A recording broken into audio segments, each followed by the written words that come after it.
Ang Guardians of the Galaxy ang tatampok nating pelikula ngayon mga huwan. Ito ay isang sci-fi action Marvel movie na na-release sa taong 2014, wag na natin patagalin pa at simulan na natin ang ating Tagalog recap.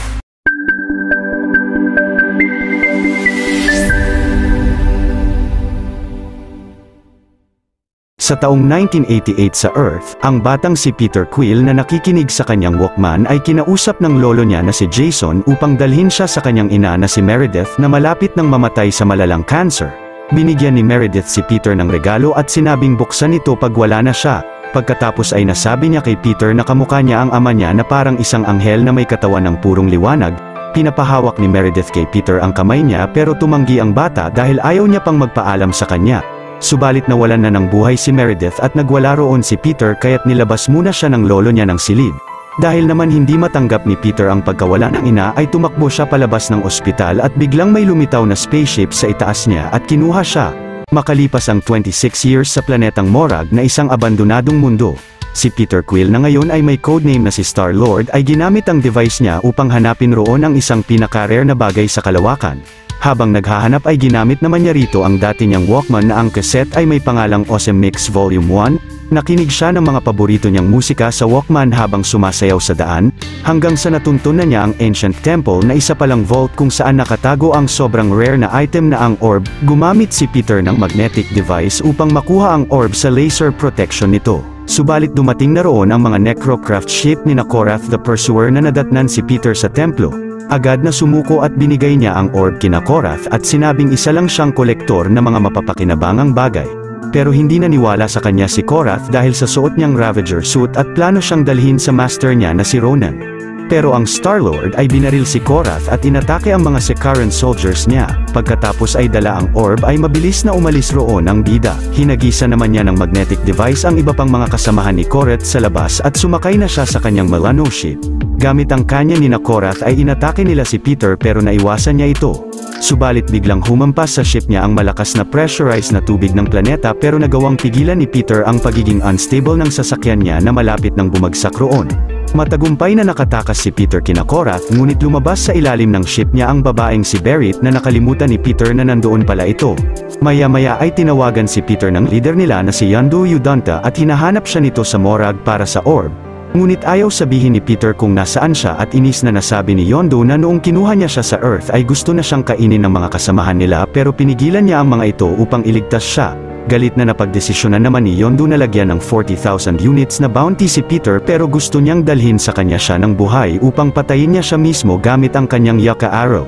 Samantala sa Dark Aster na isang Kree warship ng Kree warlord na si Ronan the Accuser ay may bihag na Xandarian at sinabing hindi siya sang-ayon sa peace treaty ng Kree at Xandar. Plano niyang wasakin ang Xandar bilang paghihiganti sa pagpatay ng mga Xandarian sa ama niya at sa kanilang lahi pagkatapos ay hinampas niya ng kanyang hammer ang bihag nila.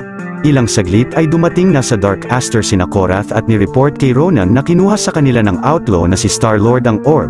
Pero nabalitaan nila na ibebenta niya ito sa Xandar sa nilalang na ang The Broker. Si Ronan naman na may kasunduan kay Thanos na ibibigay niya ang orb rito kapalit ng pagwasak nito sa Xandar ay inatasan ang anak ni Thanos na si Nebula na kunin sa Xandar ang orb. Pero ang isa pang anak ni Thanos na si Gamora ay sinabing mas alam niya ang Xandar at pag nabigo uli sila na kunin ang orb ay makakaharap ni Ronan ang ama niya. Sumang-ayon si Ronan kay Gamora at napagdesisyonan na ibigay ang misyon sa kanya. Sa sunod na eksena sa Xandar na ang capital planet ng Nova Empire ay naghahanap rito ang mga bounty hunters na sina Rocket at Groot ng susunod na target nila. Hanggang sa nakita ni Rocket roon si Peter na may bounty na 40,000 units na labis na ikinatuwa niya. Ilang saglit si Peter ay pumunta na sa shop ng The Broker at natanong dito kung ano ang bagay na iyon dahil halos mapatay siya upang makuha sa kanya ito ni Korath na nagtatrabaho para sa nilalang na si Ronan. Bigla naman tumanggi ang broker na bilhin ang orb kay Peter nang nalaman niyang involved rito si Ronan. Ito raw ay isang Kree warlord na may labis na galit sa mga Xandarian at planong ubusin ang lahi nila pagkatapos ay pinaalis roon si Peter. Si Gamora naman ay nag-aabang kay Peter sa labas at mabilis na kinuha sa kanya ang orb pero hinagisan ito ng gadget ni Peter. Magaling na kinalaban ni Gamora ang Star-Lord sa daan ngunit inatake siya ni Rocket at dala ang orb ay nakatakbo na roon si Peter. Ang babae naman ay nakatakas na kina Groot at Rocket pagkatapos ay hinagisan niya ng patalim ang kamay ni Peter at agad na tumakbo upang kunin ang orb. Pero mabilis na inatake siya ni Peter at kinuha ang orb at pinatalsik siya gamit ang thruster niya. Subalit nagawang isako ni Groot si Peter ngunit si Gamora ay galit na inatake sila at naputol pa niya ang mga kamay ni Groot. Si Peter naman ay kinuryente si Gamora at agad na tumakbo palayo pero si Rocket ay mabilis na kinuryente rin si Peter sa daan. Subalit ang mga miyembro ng Nova Corp ng Xandar sakay ng kanilang mga Nova Craft ay nahuli sina Rocket kasama si Gamora at si Star-Lord. Habang nasa kustodiya ng Nova Corps ay na-identify ng mga sundalo na si Rocket ay isang subject sa isang illegal na experiment na nag-enhance ng genetics at cybernetics ability niya. Si Groot na nabibilang sa Flora Colossus species na ang madalas na kasama ni Rocket. Si Gamora na ang adopted na anak ni Thanos at surgically modified na pinag-training upang gawing sandata. At si Peter Jason Quill na galing sa Earth at lumaki sa leader ng mga Ravager na si Yondu Udonta. Ang leader naman ng Nova Corp na si Garton Saul ay pinagutos na dalhin sina Peter sa Kiln na ang high security prison ng Xandar. Habang papunta sa mga kulungan nila ay pinagmayabang ni Rocket na 22 prisons na ang natakasan niya at ang kulungan na iyon ay hindi na iiba sa mga ito. Pagkatapos si Peter ay natanong kay Gamora kung anong meron sa orb ngunit ayaw niyang makipag-usap sa isang magnanakaw. Pero nasabi ni Rocket na nasabi niyang magnanakaw si Peter gayong ang ama niya ay ang genocidal na nilalang na si Thanos. Dito na nasabi ni Gamora na plano niyang traidorin si Ronan at ang ama niya upang ibenta ang orb sa buyer na mas malaki magbayad. Ilang saglit ay nakita ni Peter na ginagamit ng isang bantay ng kulungan ang Walkman niya at pinagsabihan ito subalit kinuryente siya ng maraming beses ng bantay. Pagpasok nila sa kulungan ay nakita nilang maraming galit kay Gamora.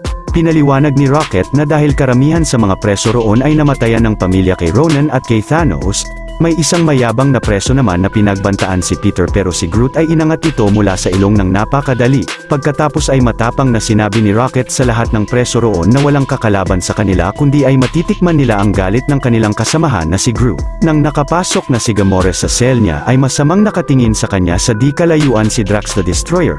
Maya-maya habang natutulog sila ay tinulungan ng isang bantay ang mga preso na mapatay nila si Gamora pero si Peter ay nakita ang mga ito sa daan at sinundan sila. Nang papatayin na ng mga preso ang babae sa banyo ay dumating roon si Drax at sinabing siya ang dapat na pumatay kay Gamora dahil pinatay ni Ronan ang asawa't anak niya. Pero mabilis na inatake ni Gamora ang ibang preso at sinabihan sina Drax na hindi niya tinuturing na pamilya sina Ronan at Thanos. Ngunit sinakal siya ng lalaki at sina Peter na nakarating na roon ay pinigilan si Drax at sinabihan siya na trinaydor ni Gamora si Ronan na malamang ay pupuntahan siya nito at dito na mismo makakapaghiganti si Drax kay Ronan. Pumayag ang lalaki kay Peter at tinanong siya ni Gamora kung bakit niya pinigilan ito. Sumagot si Peter na dahil may alam siyang buyer kung saan mabebenta ng mas malaki ang orb niya matapos na tulungan sila ni Rocket na makatakas roon. Sumang-ayon naman si Gamora at sinabing 4 na bilyong units bibilhin ng buyer niya ang orb at paghahatian nilang 4 ito. Samantala ang servant ni Thanos na si The Other ay nalaman ang pagtraidor ni Gamora kay Ronan at sinabihan si Ronan na humarap siya kay Thanos. Sa sunod na eksena sa Sanctuary, inis na sinabi ni Ronan kay Thanos na kasalanan ng anak niya na si Gamora kung bakit hindi niya makuha ang orb. Pero si The Other ay sinabihan siyang babaan ng boses sa harap ni Thanos ngunit madaling binali niya ang leeg nito gamit ang hammer niya. Si Thanos naman ay sinabi kay Ronan na nirerespeto pa rin niya ang kasunduan nila pero kapag bumalik siya roon ng hindi dala ang orb ay sobrang daling tatapusin ni Thanos ang buhay niya. Pagkatapos si Nebula ay sinabihan si Ronan na pupunta sila sa Kiln upang kunin ang orb. Samantala si Rocket sa kulungan ay sinabihan sina Peter na gagamitin nila ang watchtower roon upang makatakas. Upang magawa nila ito ay kailangan niya ang isa sa mga armband ng mga bantay na ginagamit nila sa paglabas-pasok sa mga pinto. Ang mechanical na paa ng lalaking iyon. At ang huling kukunin nila ay ang battery sa loob ng black panel roon dahil kapag tinanggal nila ito ay mag-a-alarm ang buong kulungan. Subalit si Groot ay agad na tinanggal ang battery sa box at nag-alarm na nga ang buong lugar. Mabilis na nilapitan siya ng mga hoverbots ng kulungan at ang bantay ay pinapababa sa kanya ang battery pero tumanggi si Groot kaya't pinagbabaril siya ng mga hoverbots. Pumunta sa likod ni Groot si Rocket at babarilin na siya ng mga bantay pero magaling na pinigilan at pinabagsak ni Drax the Destroyer ang mga ito at hinagisan si Rocket ng isang baril. Si Rocket naman ay galit na pinagbabaril ang lahat ng mga bantay sa paligid nila kasama si Groot. Samantala si Peter na dala na ang bakal na paa ay umatake ng bantay at nagpasabog ng isang drone. Si Gamora ay magaling na kumalaban ng mga tauhan ng kulungan sa daan pagkatapos ay kumuha ng security armband sa isa sa mga ito at agad na binigay kay Rocket. Ilang saglit ay nagsimula na silang lahat umakyat sa tower at si Drax ay mabilis na niligtas si Peter sa isang hoverboat at sumama sa kanila. Nakapunta na sila sa tower at ang bantay sa loob rito ay pinatalsik ni Groot pero nagulat si Gamora na kasama nila roon si Drax. Sinabi ni Peter na napangakuan nila si Drax na mananatili siya sa kanila hanggang sa mapatay niya si Ronan. Pagkatapos ay binigay na ni Peter kay Rocket ang prosthetic leg pero sinabi nito na biniro lang niya siya na kailangan niya yon. Subalit dumating na roon ang mga bantay ng kulungan na inatake ang tower ng kanilang mga bazooka ng maraming beses at unti-unti nang nawawasak ang mga salamin ng tower. Pero si Rocket ay nagawang ma-disable ang artificial gravity ng buong kulungan at pati ang tower ay umangat. Pagkatapos ay kinontrol ni Rocket ang mga hoverbots roon upang gawing mga thruster nila sa tower. Sinimulan na nilang umalis ng kulungan ngunit agad na bumagsak sa kabilang silid ang tower at kinuha na nina Peter ang mga gamit nila roon. Sinabihan naman ni Peter sina Drax na sumakay na ng ship niya na ang Milano subalit napansin niyang wala roon ang Walkman niya. Pinauna na ni Peter sina Gamora sa ship at pinadala ang bag na naglalaman ng orb. Pagkatapos ay suot ang suit ni Peter at gamit ang kanyang mga baril na ang mga quad blasters ay pinatumba niya ang mga bantay ng kulungan sa daan. Sina Rocket naman sa Milano ay gusto nang iwanan si Peter dahil mahuhuli na sila ng Nova Corp roon pero napansin ni Gamora na wala sa bag ang orb. Na kay Peter pala ito at ang bantay na ginagamit ang player ni Peter ay pinalo niya sa ulo pagkatapos ay lumipad siya gamit ang mga thrusters niya pabalik ng kanyang ship. Maya-maya si Rocket ay bumubuo na ng kanyang napakalakas na armas na ang Hadron Enforcer at si Gamora ay sinabihan si Peter na patungo na sila sa lokasyon ng buyer niya.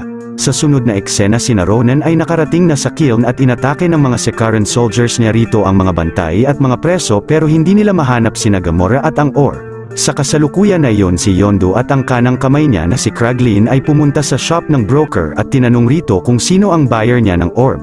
Ayaw itong sabihin ng broker pero nang ginamit ni Yondu ang kanyang Yucca Arrow rito ay napilitang sabihin ng broker na ang buyer niya ay ang kolektor na si Tanilir Tivan.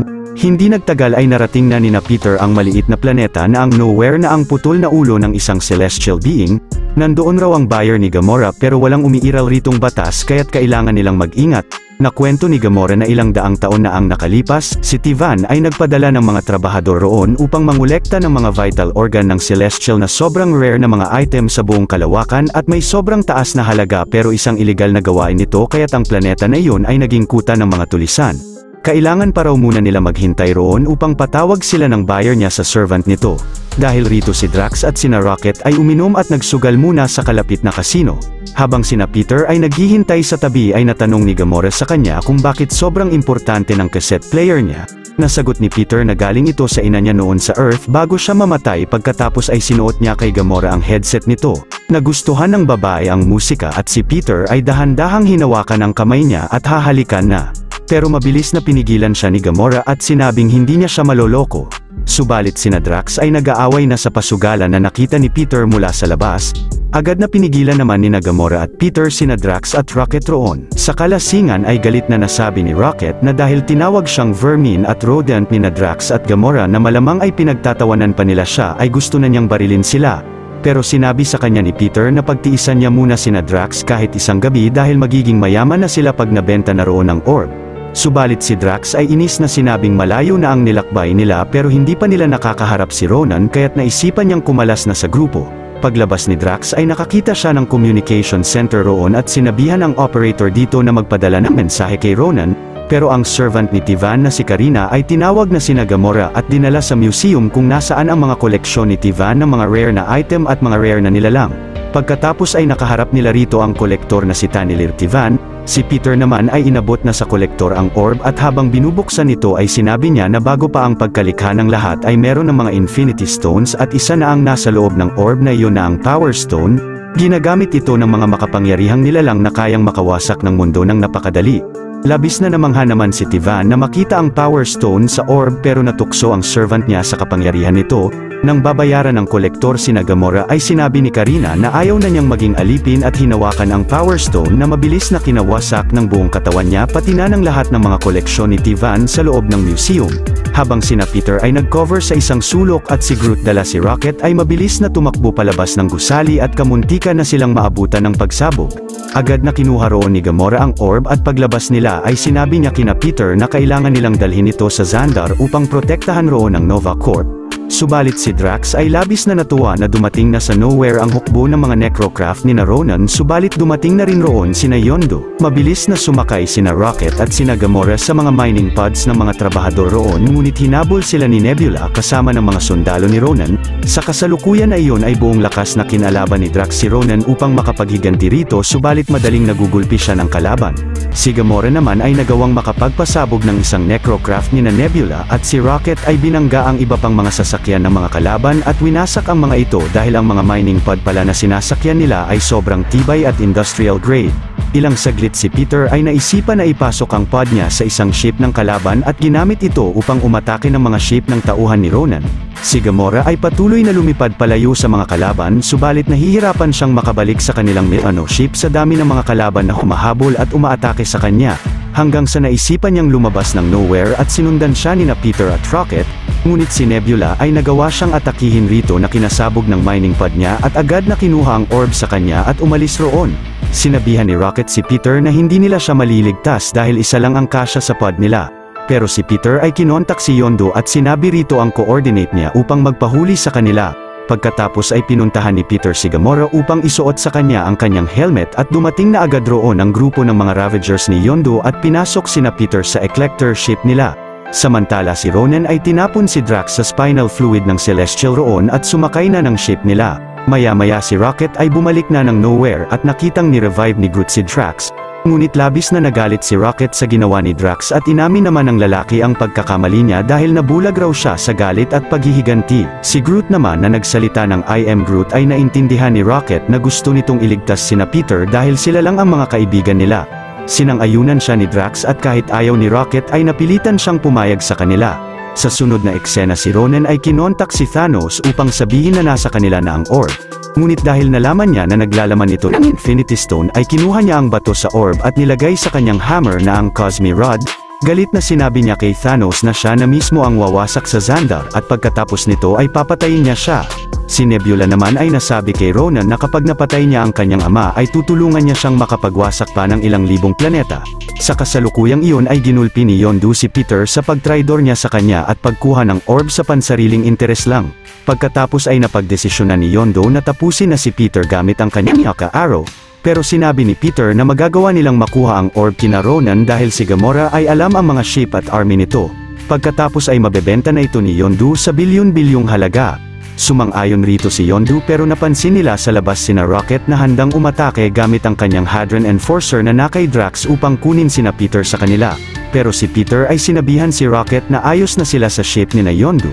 Pagpasok roon ni Rocket ay pinaliwanag ni Peter sa kanila ang hindi pa tapos na plano niya pero tumanggi rito ang lahat dahil tila pagpapakamatay kina Ronan ang gagawin nila. Nasabi naman ni Peter na lahat sila ay nawalan ng pamilya, tahanan at normal na buhay. Pero iyon na ang pagkakataon na magligtas sila ng bilyon-bilyong inosenteng buhay mula kay Ronan at dapat na wag silang tumakas rito o manood lang. Malungkot na tumanggi pa rin kay Peter ang lahat pero ilang saglit ay sinabi ni Gamora na namuhay siyang napapaligiran ng mga kalaban niya at isang pasasalamat na mamatay kasama ng mga kaibigan niya kaya't pumayag na siya kay Peter at sumunod na rin sina Drax, Groot at Rocket. Pagkatapos ay napagplanuhan na nilang dapat ay hindi makababa sa lupa ng Xandar si Ronan dahil ang kapangyarihan ng Power Stone ay gumagana kapag nadikit sa kahit anong bagay upang makapagwasak kaya't kailangan nila siyang pigilan makababa ng planeta. Pagkatapos ay pinaliwanag pa ni Gamora at Peter ang buong plano ng pag-atake nila sa Dark Aster warship ni Ronan sa mga kasamahan nila pati na kina Yondu at sa lahat ng mga Ravagers. Maya-maya ay kinontak ni Peter ang isang miyembro ng Nova Corp na si Roman Day at nag-iwan rito ng mensahe. Agad na ni-report ni Roman kay Nova Prime Leader na si Irani Rael na ayon kay Peter ang Infinity Stone ay nakay Ronan at papunta na siya sa kanila pero papunta na rin roon sina Peter upang tumulong. Ilang saglit sina Peter ay naghanda ng magsimula ng kanilang planong pag-atake kina Ronan at lumabas silang lahat ng kanilang main ship na ang Eclector sakay ng kanilang mga M-ships. Nang nakalapit na ang Darkcaster warship ni Ronan sa Xandar ay pinasabugan ito ni Yondu at mula sa pagsabog ng atake nila sa protective barrier ni Ronan ay palihim na pumunta sila sa ilalim ng ship nila at sina Rocket ay nagsimula ng magbutas sa likod nito. Nagpalabas naman si Nebula ng kanilang napakaraming mga necrocraft ship at matapang na hinarap at kinalaban ang mga ito ni Peter. Ilang saglit kasama sina Kraglin ay nakalikha na sina Rocket ng butas sa likod at pinapapasok na roon sina Peter at Yondu. Subalit ang ship ni Yondu ay natamaan ng kalaban at sina Peter ay patuloy na nagpasabog pa ng mga Necrocraft ship ni Ronan, subalit hindi rin niya magawang makapunta sa butas dahil sa dami ng mga kalaban roon. Pero dumating na ang mga Novacraft ng Nova Corps na pinangungunahan ni Garton Sull at tumulong na magpabagsak ng mga Necrocraft ship ni Ronan. Dahil rito ay nagawa ng makapasok ni Peter sa Dark Aster warship at agad na bumaril ng napakaraming mga Sicaran soldiers sa loob.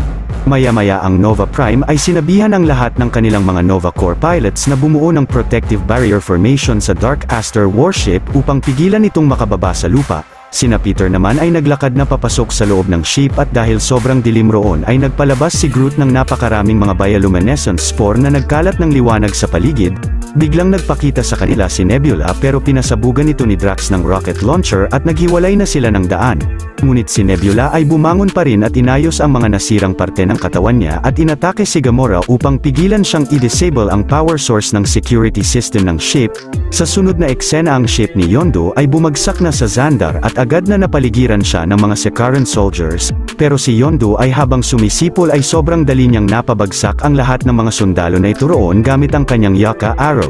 Si Ronan naman ay inutusan ang mga Necrocraft pilots niya na ibagsak ang kanilang mga ship sa mga Xandarian people.